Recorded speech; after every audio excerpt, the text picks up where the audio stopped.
And yeah, so thank you so much for coming to this workshop with Jared Levinson, Intuitive Eating Journaling Workshop. So excited to have all of you.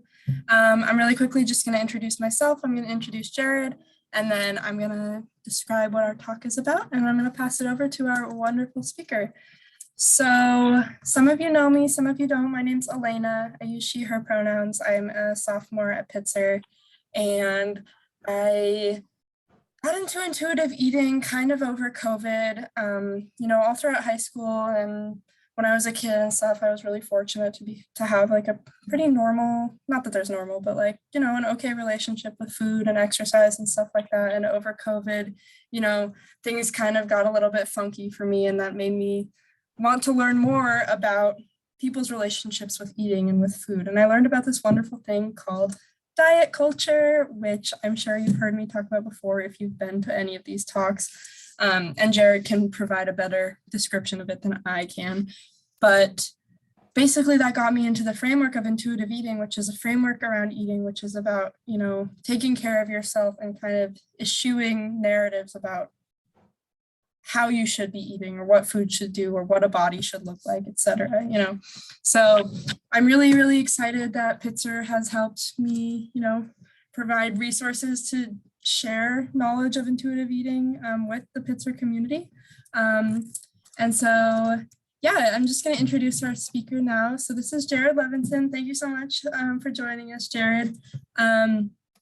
Jared's journey in intuitive eating began after a 13-month stint in a Zen monastery. Previously to the monastery, he felt confused about his body, emotions, and whether he actually belonged in society. For example, Jared developed an obsessive relationship with food after adopting restrictive eating practices he absorbed while wrestling in high school. Oh. That might be an alarm. Oh, this is an alarm on my end. Hold on just 1 second, okay? Everyone can hear me. I think I can take it from here. And then Elena, once the fire alarm goes off, you can speak up and yeah. Okay, so we can hand the baton to me. So before we get started, Elena said there was some feedback from some previous speakers and the feedback went like, hey, intuitive eating sounds great, but like, how do I do it? And so I hope that's what we're going to be covering today a little bit, like kind of getting into the nitty gritty. So before we do that, I just want to say if there's any questions, always feel free to put them in the right-hand column. And if anything else comes up, always feel free to just type it in there. And I think we can go get ahead now. Elena, you're back, so maybe. This fire alarm is still going off in our building. Okay, I'm so sorry. Okay. So I'll just share a little bit about the struggles that I see people when they first get into intuitive eating, what oftentimes comes up. A lot of the times, especially if you're a restrictive eater, if you have these, there's a controller part of you, a very organized planner, counting side of you, it can be very limiting, that way of being in the world. Can't go out with friends, you might skip social events, just thinking all the time, just thinking, it really sucks. And so you have this, right, this thinking stuff, and then you hear about intuitive eating, and it's like anti-diet culture and principle 3, unconditional eating, eat whatever you want, right? And the most common thing that I see what happens a lot of the times is that people sort of hear about letting go of diet rules. They hear about letting go of restriction. And unfortunately, the teeter-totter goes the other way. If the restriction is over here, the teeter-totter just goes over here, and people, they're eating way too much. They're trying to habituate, they're trying to trust their body, and it's a little bit too scary. It was like these diet rules were there for a reason. They were kind of keeping you safe, keeping you ordered, and all this stuff. And then all of a sudden they're gone, and chaos and eating. And then people make this really sad conclusion like, oh no, I can't intuitively eat. I lose control. It's not for me. I tried that. And so hopefully today we can, through this and some other tips and tools we'll talk about, hopefully we can sort of find a middle ground where we're taking one step at a time in a safe, practical way. So I know this stuff can be like really difficult to speak about as well, especially over Zoom with your peers. And so raising your hand to speak, I totally get would be nerve-wracking. So you can also feel free to private message me as well with any questions, because this stuff is difficult. So I want to give you all the props in the world for showing up, giving me an hour of your time. And so, yeah, I think that's a little bit of an overview of where we're going to go today. So I'll leave a little bit of space to see if anyone has questions or anything that comes up. But if not, then I will do a 5-minute slideshow real quick, and then we'll get into the nitty-gritty.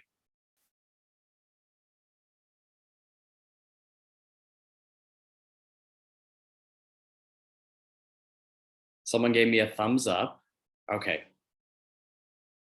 Let's let there be a little longer.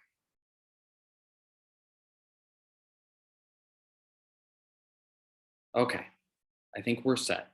I'm going to share my screen, and this first part deals with principle 4 of intuitive eating. So in principle 4, you have that challenge the food police, those thoughts, voices. I know me. If I previously, if I had looked inside, I would have just seen chaos. I would have seen voices telling me this. Just have one bite. No, don't have a bite. Just have one bite. Don't be so uptight. Don't be, I would have gotten in this battle. And so this first part of the slideshow is going to introduce a sort of a different framework, but then we're going to cycle back into CBT, which is a pretty practical way to get started with intuitive eating. So I'm going to share my screen. Let's go through this slideshow very quick. You will have more questions by the end of this slideshow than I have answers. It's meant to be provocative, be thought-provoking, a little bit different than your standard intuitive eating, and hopefully, when we cover this is pretty simple and straightforward. It's even kind of boring, but hopefully, when we get to this, then there's a little bit more like, oh, here's why I'm doing this awareness journaling. Here's why I'm doing it. So. The why and the how of cognitive behavioral therapy. Let's just get into it. I'm going to time it. I'm going to see if I can get under this. Let me see if I can get through this in 30 seconds of slides. So 14 slides, 7. Let's see if I can finish up by 7:15. We're going to go. I'm not going to take questions. I'm just going to go. All right, so let's go. Here's what we're going to be covering today. We're going to be hopefully completing a journal entry, and we're going to actually start with spirituality. As you know, I lived as a Zen monk for quite some time. I'm big into Buddhism, Hinduism, and all this other yoga and everything like that. And that can be pretty meta, can be very high level, and it is high level, backwards to the really practical nitty-gritty CBT stuff. So here's me. I'm actually at work right now. I got, I work at an eating disorder center. And I said, hey, I got to do this workshop, so give me some time to do this. And right in the other house down the across the way, there's about 8 to 10 patients. I'm in California right now, and they're working through some issues right now around food, and I think a lot of people have issues around food. I know this stuff can be really it's extraordinarily tough. And the resources diet culture that often tells you can backfire. So this stuff is really, really difficult. And so as we go forward, just to, acknowledge that it's difficult. And yeah, so yes, I'm a certified intuitive eating, and I think that's enough about me. Okay, let's get into the good stuff. The soul. So we got the soul. I think we all know about that. Self, inner light, cool, we're good. Now, here's where things get interesting. This is that principle 4 that I was talking about, those different voices in your head. You know, you could talk to Carl Jung, he's going to call it an archetype. Talk to Freud, he's going to call it a subpersonality. We have complexes, ego states, we have different parts. Comes from IFS, internal family systems, and the food police, that's one part. We have the rebel, that's another part. We have these different parts in us. And the reason I love this language is because normally you're told that, like, just make those go away, or just make them go away. But when we start thinking in terms of these different parts of us, it opens up our awareness, and it can lead to different behaviors. So this is normal. It's normal a lot of the times for these parts to get into a battle with each other. I mean, this explains that kind of tug of war that goes on around food, that the food police are saying, do this. And then there's that rebel saying, no. And then there's even another part of you. I know for me, one of my main parts is sort of I'll dissociate, I'll freeze. And so when we kind of have this language of parts, and when we can look inward, right? When we can look inward, because that's the whole point of this journal, is to help us look inward and to make sense of everything that's going inside. Then we can start to understand what the part of my language, but what the fuck is happening, right? Like, why am I different? Why am I freaking out over a French fry? And people over there are laughing and having the time of their lives with their friends, and they make it look so easy. Well, when we can see this, our parts are in conflict and they don't trust each other, it helps us to start understanding our own behavior. So we're going to skip through this real quick. This is not the point of this workshop, but there is internal family systems. I love this other way of journaling, where we can sort of go underneath and work with these parts, right? The subconscious mind. These parts are subconscious. Many times people, they dimly know these parts, but as you sort of go within, you can really flesh these out. They become little children within you that are trying to protect you. And this idea of little children living in you might sound totally nuts. I get that. Trust me, when I first got into therapy about 7 years ago, first of all, I didn't want to go to therapy. I thought it was all good. And then kind of learning about these inner children, it was disturbing. I did not want to hear about it. I mean, I really didn't want to hear about it. So it's a different way of viewing everything in the world. I mean, really, this is mind-blowing stuff, that you have multiple selves. It sounds crazy, but the whole point of it is because what if you aren't ready? What if you're not ready to look inside? What if you need something basic and easy to start off with? What if you're out of control with food? You don't know your emotions. Your thoughts are just, your eating is out of whack. And what if you're all over the place and you really don't know where to go? So that's where CBT comes in. There we go. So you're not ready. You are not ready, by the way, in my opinion, to go deep enough within your subconscious mind if there's something that I call stormy seas.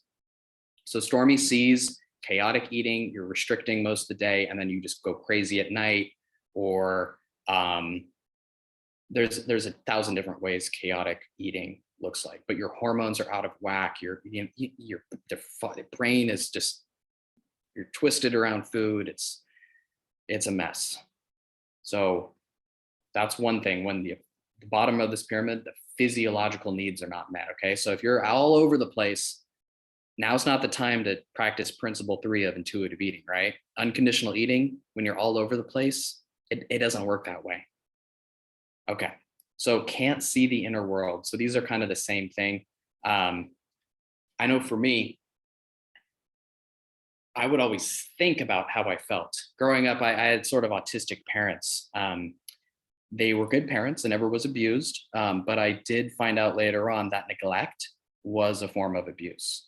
Not intentional, not malicious, but nonetheless, I was left alone a lot of the time, and I just didn't have emotions. I thought other people cry and other people get sad when their friends move away, but not me. I'm a robot.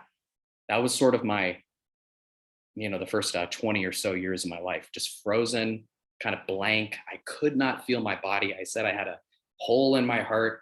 I had no map of my internal experience. It was all very confusing, right? And it felt very dangerous. And I was alone a lot of the time too. Yeah. So actually, these are kind of the reasons I became a Zen monk, to kind of get away from all this stuff, and to kind of, it's the only way I really could think of to heal or to, yeah. So okay, so we're almost done with this slideshow. Here we are. Okay.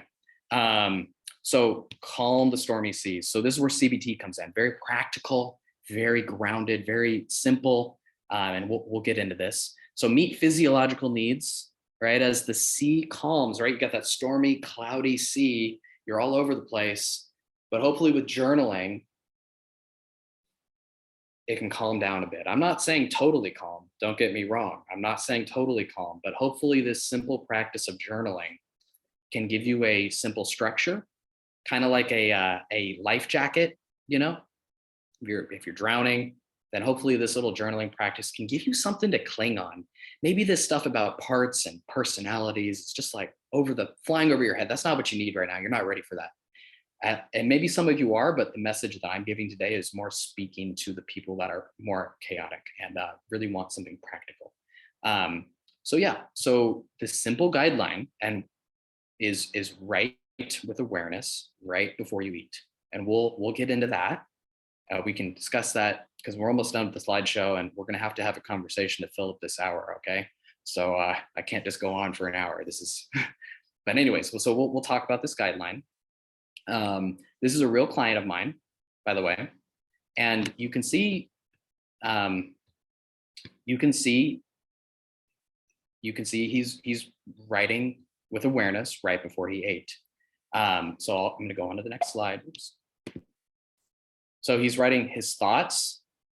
This is very common in CBT stuff, the cognitive behavioral triangle: behavior, feelings, and thoughts. What we think affects how we feel and act. How we act affects how we think and feel, and what we feel affects how we think and act. So it all kind of goes together. And you can see that in this right-hand column, write why right before you eat. The why is up on the top.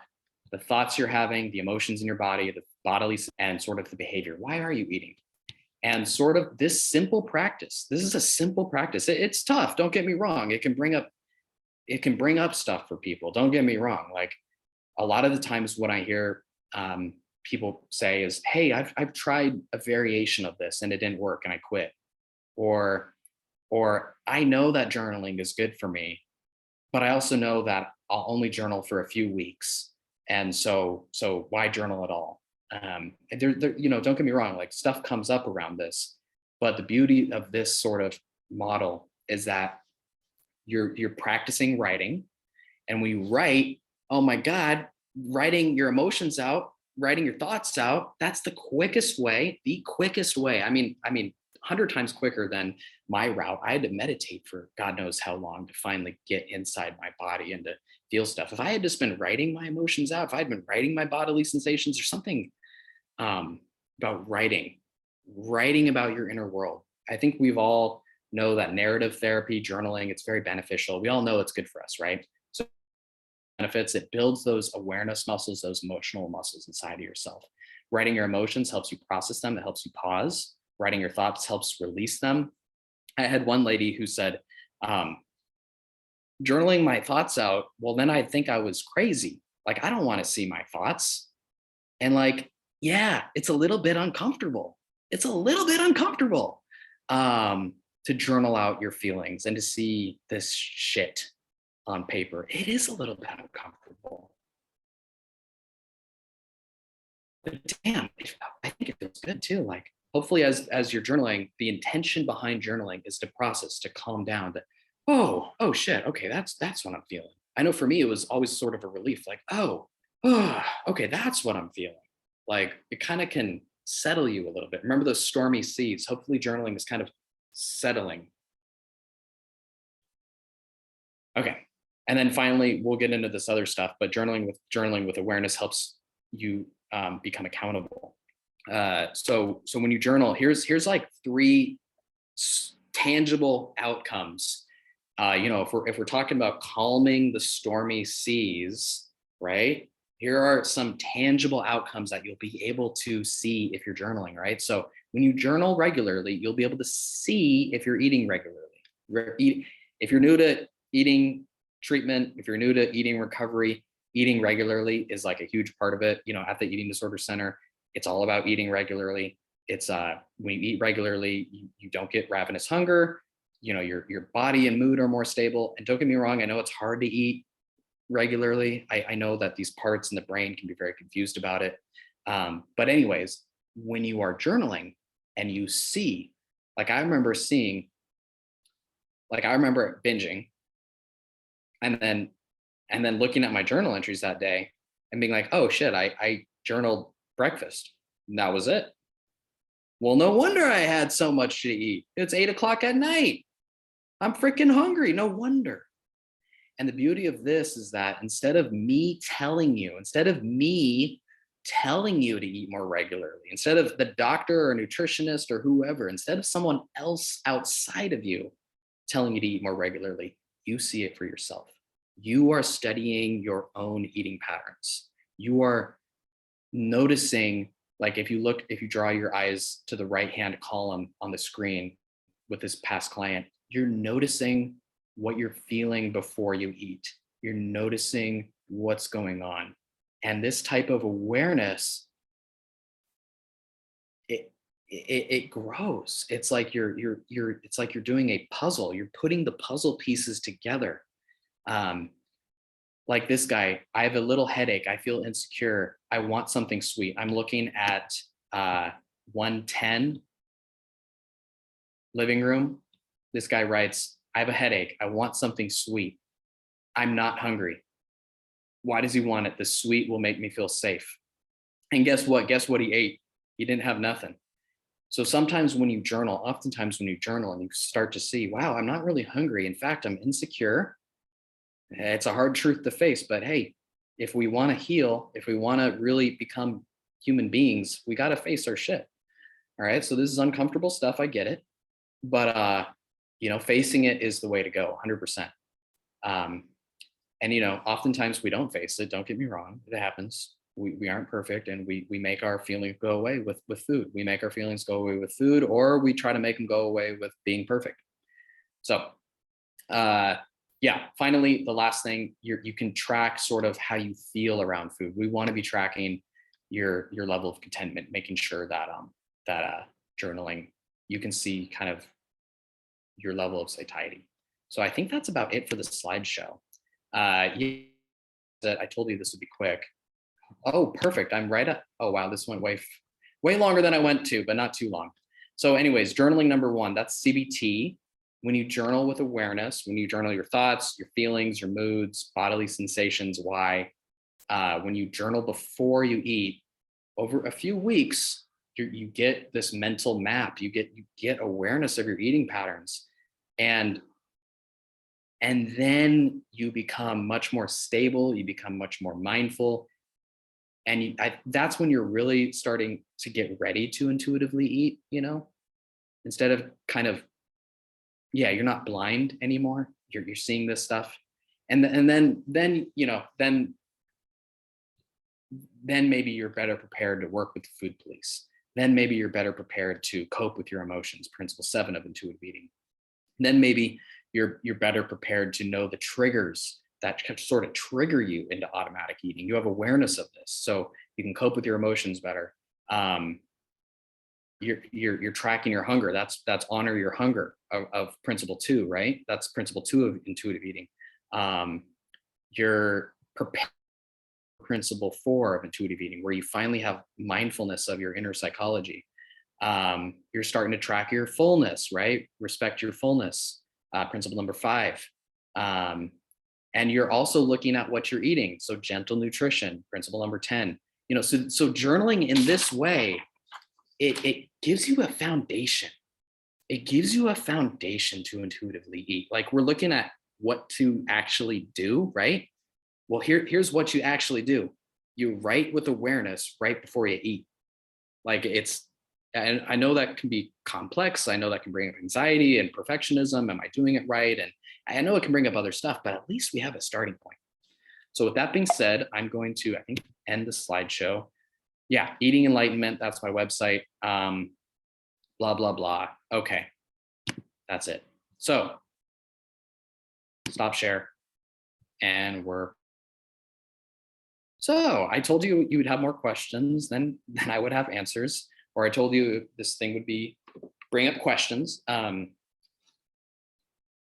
So I've gone fast. I've spoken loud, tried to. And before we sort of get into this little worksheet, do we all have that? I think there was a worksheet that hopefully went out. Hopefully we can kind of get through this. Yeah, Elena's saying yes. But yeah, let there be space. I almost want to go individually and like call on people and be like, Alita, what do you think? Emmy, what do you think? But I think that's a little bit too much. So there's the worksheet link.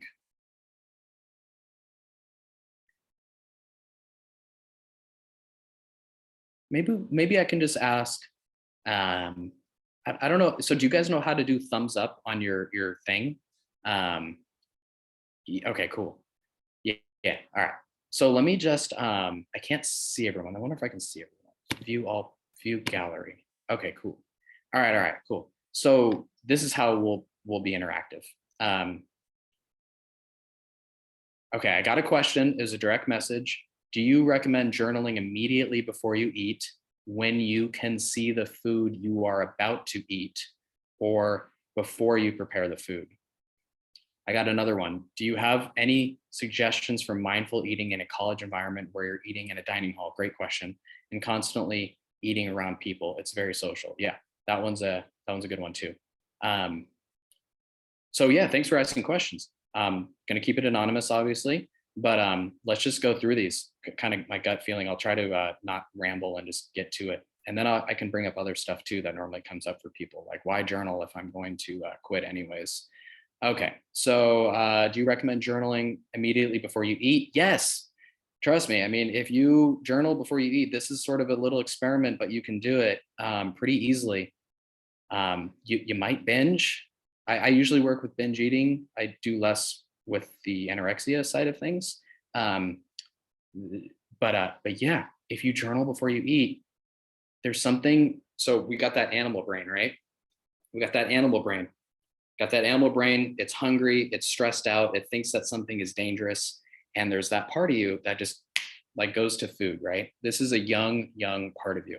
It's a child, a young child.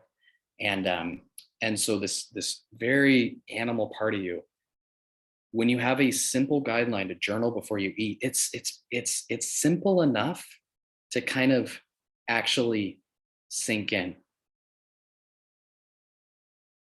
to actually kind of get in your brain like, oh yeah, that journaling thing. Like, don't get me wrong, you won't want to do it. You won't want to do it. You won't want to do it. But it might even take a long time to do it. I just was working with someone and took her a few weeks to journal before she ate, before binge rather. Took her a few weeks. It's tough. I get it. But she finally did. And she wrote out, I'm feeling insecure. My heart is beating. I don't like my body. I don't know what to eat. I'm freaking out. And she said it helped her. She said it helped her, you know? She said it helped her. And it's simple enough. It's simple. You write before you eat. When you write, that there's that rational part of your brain, the language parts of your brain, the neocortex, right? That sort of activates when you put your hand and pencil and actually write something. So when you actually write something, you could write anything. You could write your favorite movie. But when you write something, that language part of your brain is going to activate. It's going to give you a moment. It's going to give you a breather. It's going to give you, what was her phrase? She said she paused for a beat. She paused for a beat. And I like that. That's what we're trying to do here. We're trying to break that cycle of automatic eating. I know that it's really easy to zone out. I know it's, it might feel overwhelming, and just like when you're feeling that way, the last thing you want to do is to pause and journal. But if you do it, there's that little pause, a little bit of like a, okay, Hava, thank you. Oh wait, let me. There was one more question, Hava. Hold on. There's one more question. Do you have any suggestions for how to mindfully eat when I'm super busy and rushing around all the time? That's a good one. I think this is a practice. We're practicing mindfulness. So you're not going to be perfect. You're not going to mindfully eat all the time, but hopefully, this is something that you can practice. And so maybe maybe when you're alone or something like this, then you can practice it then. Okay, yeah. Okay, Hava, thank you. Yeah, cool. All right. Okay, so that was the first question I got. That was do you recommend journaling immediately before you eat? Yes, it's very helpful. Oh, sorry. More of the question was when you can see the food you are about to eat or before you prepare the food. Yeah, so there's going to be an anxious part for many people, an anxious part that gets sort of activated when you hear about journaling. Do I journal this way? Do I journal this way? Do I journal this way? Do I journal before? Do I do this? Do I do that? Do I do this? And that anxious part is normal, very normal. And whatever feels right to you. And there's another, Elena, there's another worksheet link. Let me see. There's one where it's real client examples, where it's people find their own way of journaling. I'm giving you this little template that has columns, whatever. That's just like training wheels on a bike, right? Like, do it your own way. I think it's really important. It's about the intention behind it. It's less about doing it perfectly and more about doing it. Can we bring awareness to our eating? And the beautiful thing about writing, what I like about it at least, and writing isn't for everyone. Don't get me wrong. Like this is writing. Some people are drawn to writing, others aren't. That's okay. But the beautiful thing that I always liked about writing is because it's very tangible. Like I have a record, I did it or I didn't. I would see words on the page. I know mindful eating can sound nice, right? But then when you actually sit down, what do I do? What? How does mindful eating help me? What the you throw your arms up in exasperation. But journaling is like more tangible, right? So that part of your mind, that anxious part of your mind, that sort of, how do I do this? Well, that part of your brain actually is going to like journaling. It's going to like that it has something tangible to do. You journaled or you didn't. Yeah. So when you can see the food, sure. Before you prepare the food, sure. Make it work for you. I mean, either is fine. Either's fine. We just want to pause. We want to realize that the more we pause, it's like a muscle, right? Like this journaling is a muscle. It's a skill. You get better at it. This isn't really a plan to follow. A plan to follow. I think we've done the plans, done the plans, and it can be very annoying. And just the plans don't really work at the end of the day. They don't. Instead, we hopefully can develop emotional muscles. And so that's kind of what we're doing. We're training our emotional muscles. We're building them. Okay, so let's see, another question. Do you have any suggestions for mindful eating in a college environment where you're eating in a dining hall? Yeah, and it's very social. Yeah, that one's really tough. I'm trying to think. So in college, I would have, I didn't get over my food shit in college. I avoided people. I ate most of my stuff alone. I was very alone. Yeah. So I wish I could speak like, hey, here's what I did in college. This is how it worked for me. But I know I totally, um, uh, yeah, was locked in my head back in those days. Um, Trying to just feel what comes up for me with that.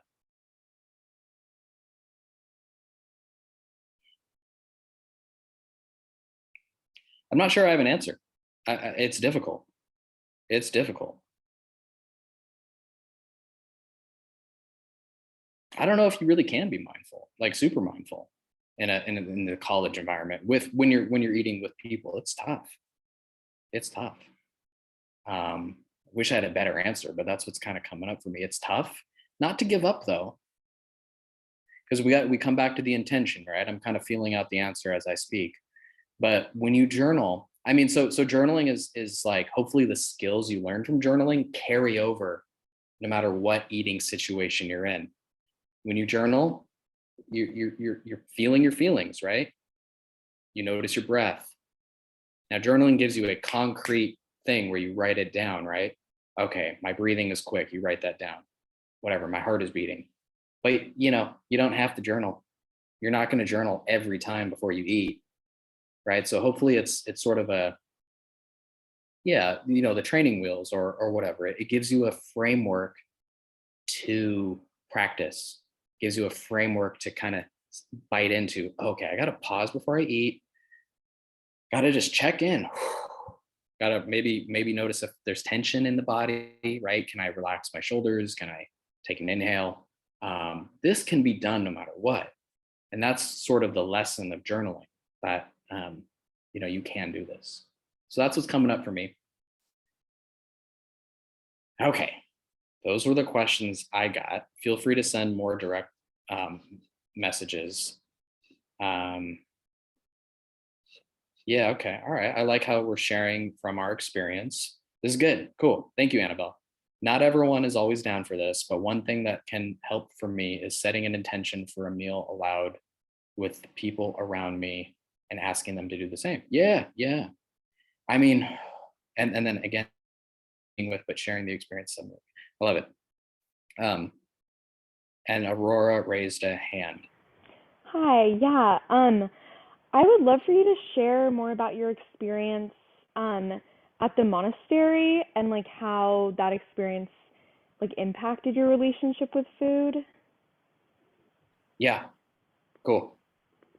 Um, Great.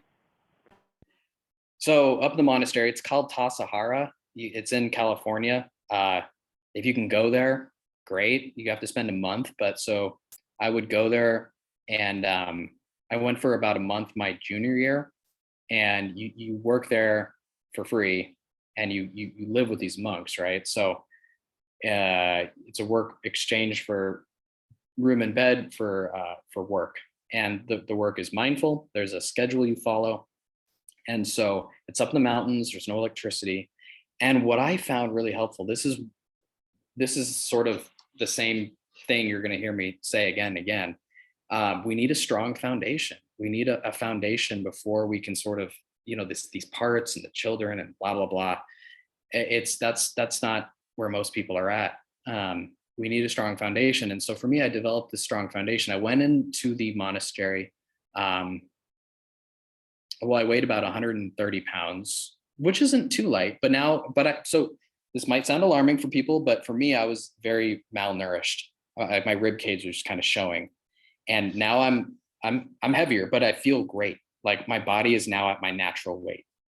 And so for me, how this happened at the monastery in part was I had to eat regularly. So again, coming back to that regular eating thing, we had breakfast and we ate with other people. Like I guess that's kind of if we circle back to eating with other people. For me, eating with other people is really important because if I was by myself, I probably wouldn't have eaten. But everyone was expected to plate. Everyone, it would have looked very weird for me to like always have a empty thing. And so yeah, so I think that was honestly, looking back, like very, very important. I finally had like a year. I don't think you need a year, but I had about a year of regular eating. Um, yeah, that was life changing. That was like, oh, I can eat regularly, and like, I guess I was gaining weight, but I was just so much more happier, just so much more like less brain fog, so much more I'm not going to say at peace, but like I could breathe a sigh of relief, like, okay, I got this. I'm not going to fall apart type of thing. Um so the monastery taught me that. And then I think the other thing of being mindfulness is we've all heard of mindfulness. It's probably like drilled into you at this point, when it's probably seems redundant and silly, or like, mindfulness, blah blah blah. But and maybe some of you really do value mindfulness. When I say mindfulness, we'd wake up at like 6 in the morning, and we'd go to this meditation hall, and we'd sit staring at a blank white wall. It sounds really corny. But when you're staring at a blank white wall, you're kind of forced to face yourself. Like, you're just sitting with yourself. It's really horrible. Um, and so, man, you learn to breathe. You learn to relax. Like, you learn to relax the muscles in your neck and your jaw and your forehead, and you kind of learn to relax you're just going to sit there for an hour. Might as well relax. Um, there's going to be parts that come up and really hate it, really, really hate, want to walk out, want to get out, want to escape. And, you know, you can leave, but it'll be very awkward. And like, there's a lot of other people in there. So you don't leave. So no one leaves. So I think this really gave me a strong foundation. After I had to look, and I didn't have any weed up there either. So no drugs up there. Right. So I couldn't run away. And yeah. So it was all about, and then like there were these Dharma talks up there where they would say things, kind of these metaphors that I still kind of like today. Like, the thoughts are like passing clouds in the sky, and you're the sky, and like, can you just let things rise up and pass away? Can you just stay centered? And I think through this monastery experience, I did get centered. It was like, I'm eating regularly, I'm training, I'm developing my mindfulness muscles. And for me, I needed this. I absolutely needed these emotional muscles to develop, because I was so underdeveloped. I just didn't have emotional, normally when we're in a normal family environment, if a child is sad, and I'm not going to say normal. Let me rephrase that. In a ideal family environment, when a kid is sad, the parents will be attuned. Oh, what's wrong? They'll be curious or something like this. I don't think this happens very often, or it's certainly not normal. I think probably. Anyways, so yeah, so if a child, for me, my parents, if I was sad, or if I was angry, it just flew over their head. They just didn't see it. And I see them now. I don't hate them as much as I used to. I don't hate them. I don't. I used to, because I don't. It's getting a little tongue tied, but basically, for me, I didn't have those emotional muscles. Never learned them. Never saw my parents model them, and so no wonder I just thought all day. No wonder I just thought. No one ever kind of modeled for me growing up. So for me, it was a life-changing experience where I got into my body. I mean, if there's anything about this point, is to like get in your body, get in your heart, get in your lungs. A lot of yoga, it's about getting in your body. This can be very uncomfortable, don't get me wrong. But again, developing that foundation for insight, for inner wisdom to develop, yeah, you need a bit of stability and body connection.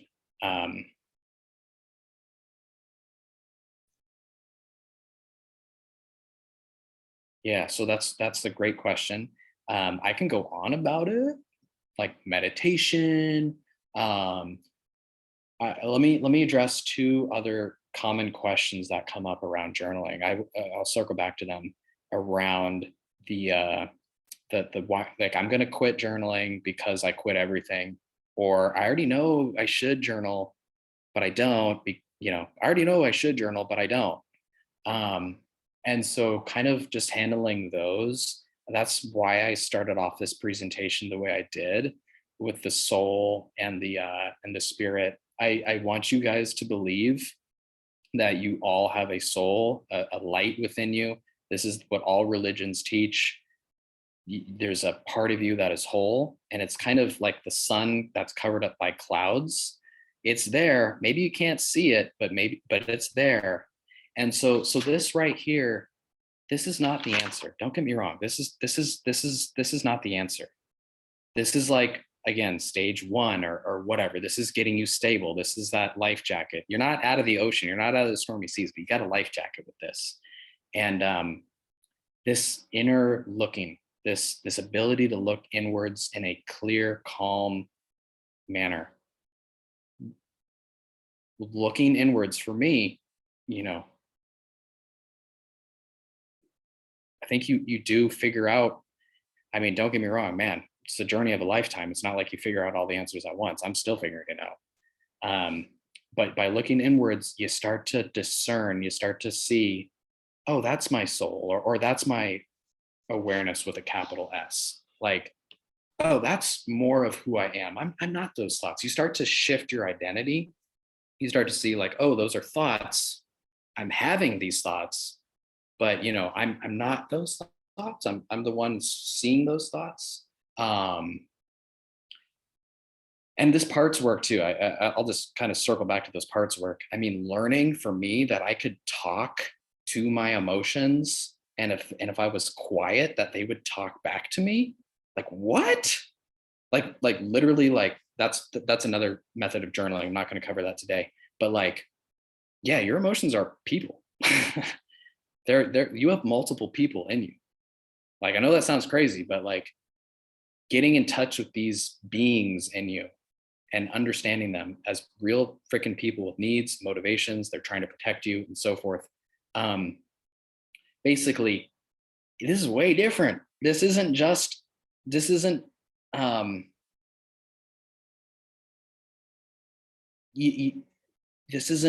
routine. This is you. This is hopefully brings you to you. That's sort of why why you won't quit, or listen, no one's going to keep up with this journal for like a year. It's too hard. It's too difficult. But hopefully it'll give you the training and the skill set to carry on. And hopefully it'll have you go forth on an inner journey where you do learn about your true nature, where you do learn about this soul inside of you, this light. And so that's why it's different. At the end of the day, there's this thing called intrinsic motivation versus extrinsic motivation, right? Extrinsic is where I tell you, hey, you got to journal to get better. And it's something. And, we can do our homework, but we're not going to absorb it, right? We're going to forget about the homework. A lot of school is like that, by the way. Yeah, a lot of schools like that. Extrinsic. You're doing it for the grade. You're not doing it for you. It's not ideal. So don't get me wrong. Like, journaling, it really does hopefully come from you. That hopefully there's some part of you that is drawn to journaling that sort of says, this sounds interesting. Let me try it out. Let me give it a shot. I'm skeptical. You can be skeptical. I encourage skepticism. By all means, be skeptical. By all means, be skeptical. Do not doubt me. Please doubt me. Please doubt me. Don't get me wrong. Doubt me. But try to journal before binge. Just see what happens. I mean, you might not be perfect, but I guarantee you, instead of like 5 bags of chips, it'll be like 1, like there'll be a shift. That's what we're going for. We're going for a shift that like feels good. Like it's got to feel good. You know what I mean? It's got to like actually connect, right? It's got to connect. So I hope like this kind of helps address those, oftentimes these questions are in the back of people's minds, like, why won't studies quit this? Well, I mean, you might. Yeah, you might. But hey, this isn't, you really can't fail. This isn't like it's not like success is based on weight loss, right? We're just trying to be aware. You really can't fail. So anyways, those are just some thoughts that I have around quitting and trying it out and sticking with it. It's got to come from you. It's got to feel good. It's got to make sense. Make it your own. Own it. Hopefully this long-term vision of discovering your authentic self. That sounds so weird too, like authentic self, Brene Brown. It sounds corny, but for me it sounded corny. But no, it's real. It's real. There's a you that is unique, that there's a center of you that can relate to all these different parts of you, that these different aspects of, the restrictive part and the binge part and the shame and the guilt, and those are all parts of you. And there's a coming back to that circle in the slideshow, there was a circle and there's a circle around it, right? We have all these parts, and then there's the soul or the awareness in between that kind of is like the center, and these parts kind of go around it. And through these practices of awareness and all this stuff, you kind of start shifting a little bit to be that, to come more and more from that soul place. Don't get me wrong, like I've needed a lot of therapy, and no shame about therapy. All right. Like no shame about it. Our culture's, if you haven't noticed, it's a bit fucked up. All right. So no, you're born into this culture. We grow up with faulty beliefs that it's all our fault, that weakness is not okay, that we have to take care of everybody. And these things get sort of programmed into us depending on your childhood and all this stuff. We all have different variations of these things. Control is another one. There's 1,000 of these, but we all got limiting beliefs. We all got sort of beliefs that we need to question, that parts of us are unconsciously holding. And by sort of looking inwards and sort of making sense of this inner world, we can enlighten these parts. We can kind of not kill them, but hopefully sort of lift the burden up a bit. And hopefully this sounds, and what's always shocking to me is like earlier today, I was working with someone, and she kind of she's got some stability, she's got her wisdom, she can make sense of her parts, and she can sort of talk to her parts and sort of, hey, thinking voice, okay, I know you're trying to protect me. What are you trying to protect me from? Okay, you're trying to protect me. Oh, you're trying to protect me from freezing, because when I'm freezing, it feels like I'm dangerous. Okay, freezing part. Let me see if I can work with you. What are you afraid of? Oh, you're afraid of the binge part. Oh, wait, how do you feel about this binge part? Oh, you hate the binge part. Why do you hate the binge part?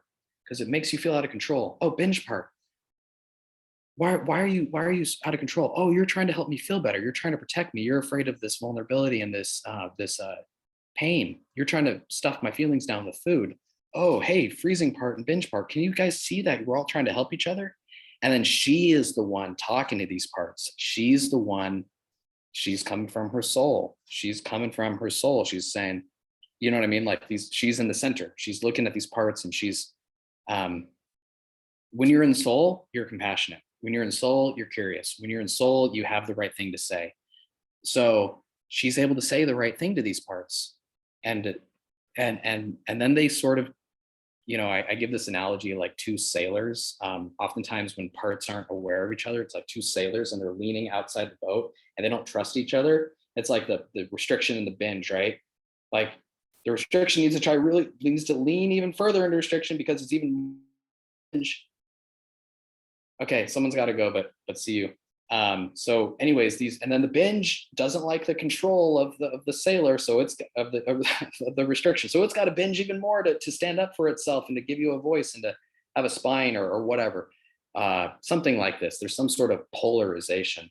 And so when we can come from a self-led place, we can sort of de-escalate these different parts. And that's like the food police. That's like the diet, the rebel. We can sort of this is one thing I don't like about intuitive eating. I don't like challenge the food police. It makes it seem like you're trying to kill it, trying to get rid of the food police. I like sort of understanding how the food police, they have a role, they have a function, they're trying to protect you, they're trying to motivate you, they're trying to do something for you. They're a little bit extreme and it ends up driving you crazy, but like they have your best interests in mind. Anyways, that's a side tangent. So anyways, you can kind of learn to speak to these parts and calm them down. And these different parts, they form a complex system, thinking and freezing and binging, and they all sort of interact, right? But anyways, so you can sort of calm the system down and slowly but surely, like there's authentic being, there's authentic, something real happens, something real shifts, something real happens, something real good that is sustainable, that is connects, that is like real, not like calorie counting or whatever, that's like so superficial, doesn't go in. So okay, I know Elena wanted to do a few words at the end. I think we've answered all the questions, and I think we're closing up, but I think we can go a little over too. So if anyone has any questions, let me know, but it's okay if not. I want to thank you guys for being here. Thank you. You guys got the slides, you got my contact. There's Eating Enlightenment. So there's that. And all right, we're all here. Okay. Yep, there we go.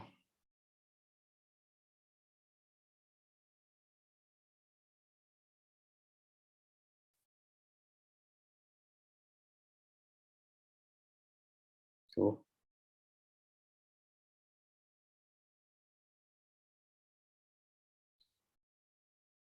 Okay. I know after a good therapy session, my brain is always a little scrambled. I'm like, okay, I don't know what I'm thinking, but I got a good scramble, so I must have learned something. So I hope, I hope that's it. But I also know that it's it's okay to be shy. It's all good. So with that, I think I can turn it over to Elena, and Elena was going to say a few words, and we can kind of wrap up and go about our lives. Yeah, I mean, it's kind of hard to follow that. I totally get what you're saying with the scrambling and stuff. That was so thought-provoking, and I feel like there's so much more that could be explored, But yeah, I really thank everyone so much for coming. It means a lot, and I hope this made you think. And I want to thank Jared so much for joining us at Pitzer. Really, really awesome. It's so great to hear your perspective, and I think that it's really, really valuable to present. So thank you so much, everyone. And stick around. You can email me if you ever have any questions or anything. But otherwise, I hope everyone has a really great night.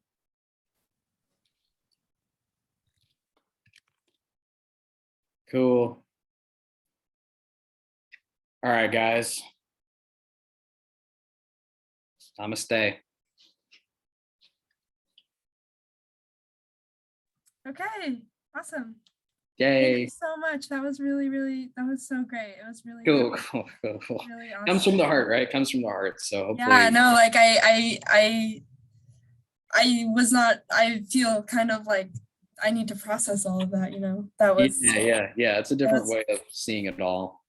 But yeah. That's the goal. So anyway, I hope you have a great night. Okay. I'll send you an email with like some follow-up stuff, but thank you so much. Cool.